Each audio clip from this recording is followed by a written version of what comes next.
Hello there, class. So I've been under the weather for the past couple of days now. I just kind of got my voice back today, so please bear with me. I have my wife here, right here, for my audience. Stop.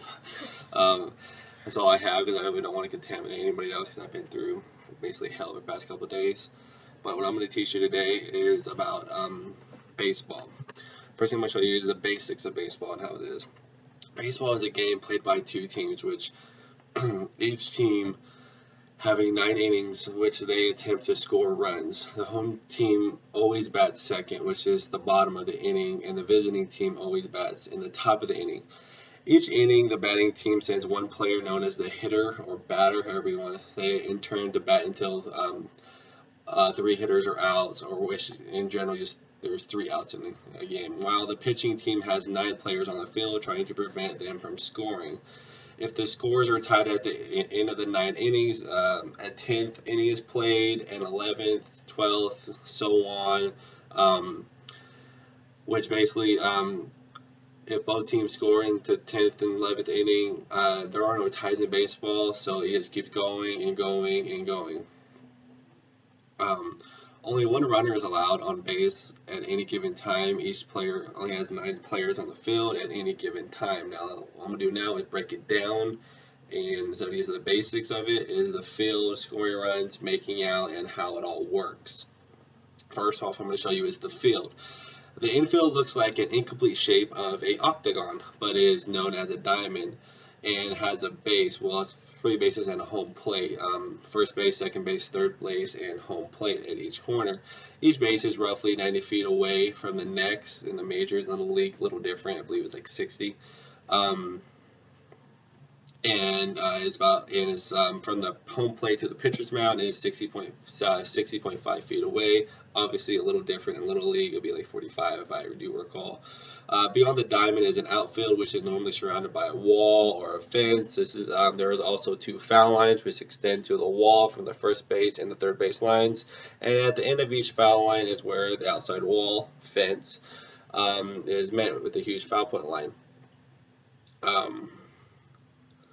Next is scoring runs. Okay, one of the fielding players, known as a pitcher, stands on the pitching mound and throws a ball to the hitter who stands at the home plate.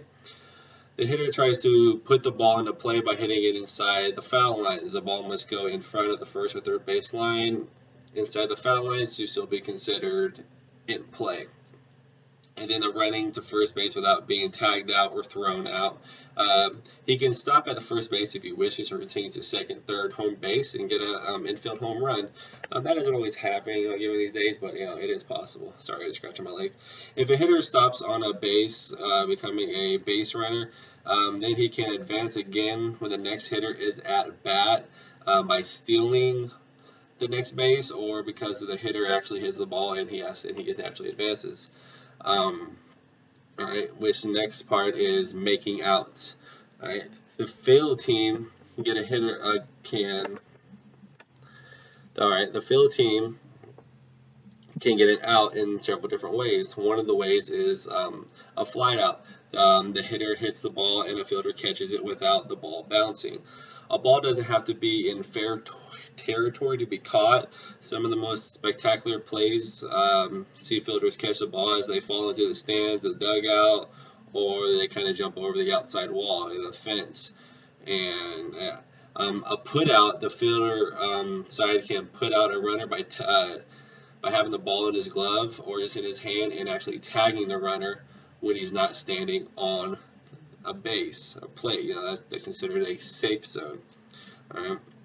Another way that the fielding team can get an out is by a strikeout. This is when the pitcher throws the ball and he has to throw it in the strike zone, or have the hitter swing and miss it. The strike zone is above the hitter's knees, below the midpoint of the waist and shoulders. It tends to vary with the umpire giving what he kind of likes, but that's the general rules. All right. If a pitcher can throw 3 strikes before throwing 4 balls, the hitter is struck out. It also has to strike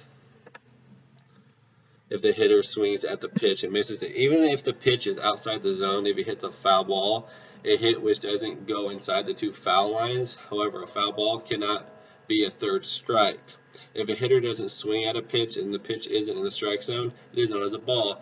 If a hitter receives 4 balls, then he gets a free walk to first base, also known as base on balls. Now the next part is the ending of the game, and an inning comes to an end when the fielding team has gotten 3 hitters or runners out. The 2 teams swap over, and the fielding team takes their turn to bat, and the hitting team takes their return to the field. At the end of the 9 innings, the team with the most runs win. And that's the end of my video.